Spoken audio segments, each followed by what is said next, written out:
What's up guys, Mike here, the Detroit Borg with my unboxing and first look at the all-new 21.5-inch iMac. Now the big news here is the much thinner design, which now incorporates Ivy Bridge processors, USB 3.0, and the optional Fusion drive. Now the version I have here is the standard configuration, which starts you off at $12.99. So that gets you a 2.7 GHz quad-core i5 processor with 8 gigs of RAM. You also get a 1TB, 5400 RPM HDD, an NVIDIA GeForce GT 640M with 512 megs of dedicated memory.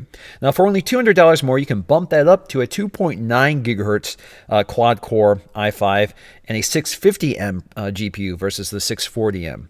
You can also customize from there by adding a Core i7 processor, 16 gigs of RAM, and a 1TB Fusion drive, which combines a 128 gig SSD with a traditional 1TB hard disk drive. Now, unfortunately, the 21.5-inch does not have user-accessible RAM slots. Only the 27-inch model does that. So if you want to upgrade your RAM, you're going to have to do it through Apple. Now, the packaging for the new iMac really stands out. So instead of the standard square box, we have this triangular box, which makes it much more stable for transport. They've also designed it so that the box completely opens up rather than requiring you to sort of lift it or hoist it out of the box from the top. So all you have to do is cut the tape along the back and the box will fold open forward. And inside you'll find the cocooned iMac wrapped in lots of styrofoam and plastic wrapping. The top houses the accessory package. So this includes the standard Apple Bluetooth keyboard and a Magic Mouse. The keyboard is unchanged. We still have a solid aluminum unibody design with a power button on the right side and the battery compartment on the left side, which you can open with a coin. The keyboard features all the standard Apple keys and Mac OS X function keys at the top, such as screen brightness, mission control, launcher, media controls, and more. We also find our literature packet containing our quick start guide, some warranty information, and a set of Apple stickers. You also get an Apple branded microfiber cleaning cloth for cleaning that huge glass display. Now getting back to the Mac, we just need to free it from the box by sliding the whole thing out. And you can see neatly tucked into the styrofoam behind the iMac is the power cable, which has also been slightly redesigned, and we'll take a look at that a bit later. Now with the styrofoam removed, we have that familiar envelope protecting the entire iMac. To free it, just peel the tabs at the back of the iMac, and those will then fall down. You kind of have to peel it away from around the pedestal, and you just lift it up. Now we're not done yet. We still have plastic covering the front panel. We just have to peel this along the sides.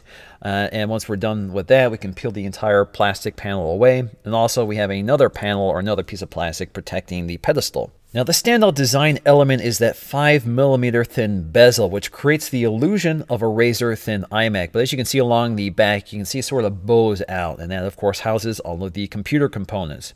Now this is 80% thinner than the outgoing iMac, or at least the edges, but to do this they've made some design changes, such as eliminating the optical drive and moving the SD card slot to the back. They've also thinned out the display assembly by 45%. Now in most ways the design is still very familiar. We have that all aluminum unibody design with a pivoting pedestal and an edge-to-edge glass panel. At the bottom we'll find that chin design with the Apple logo toward the center.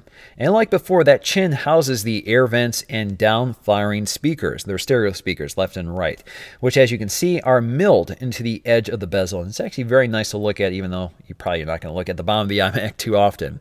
Now behind the pedestal you'll find the intake vent, or the air intake vent. Missing now from the previous generation is an air vent at the top of the display.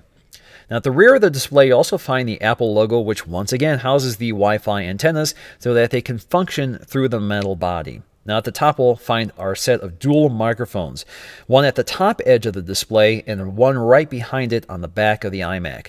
This is very similar to the Retina MacBook Pros, which also feature these dual microphones for enhanced voice recognition.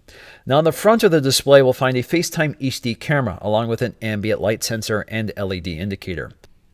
Now in terms of I/O, this is where we'll find the SD-XC card slot, which is admittedly a difficult location to access frequently. Now next to that is a single headphone jack, which also supports optical audio output.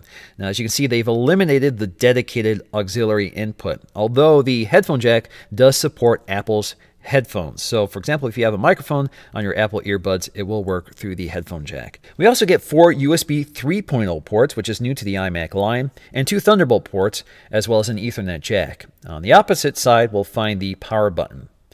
Behind the pedestal, we'll find the power supply, and below that is a Kensington lock. Now, the power cable has been slightly redesigned and angled to accommodate the thinner profile. Connecting the power supply is easy, and as you can see, the iMac moves freely through that cable management system.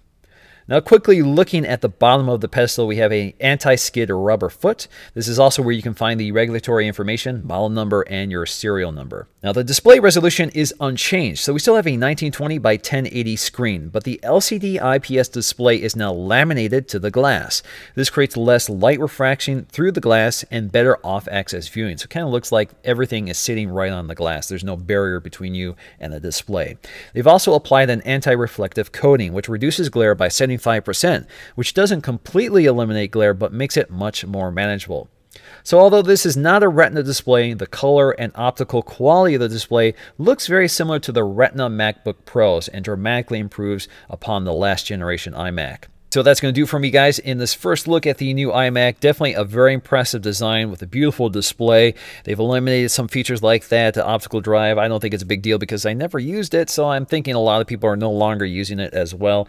And I think the biggest issue for me is the positioning of the SD card slot, but I'm sure that's something I'll get used to. But at $12.99, I think this is a great value in the Mac lineup. So you get a great display, great design, a lot of features, impressive hardware. For $12.99, I think this is your best bargain. So that's going to do for me, guys, in this video. Thanks for watching, and I'll see you again in the next one.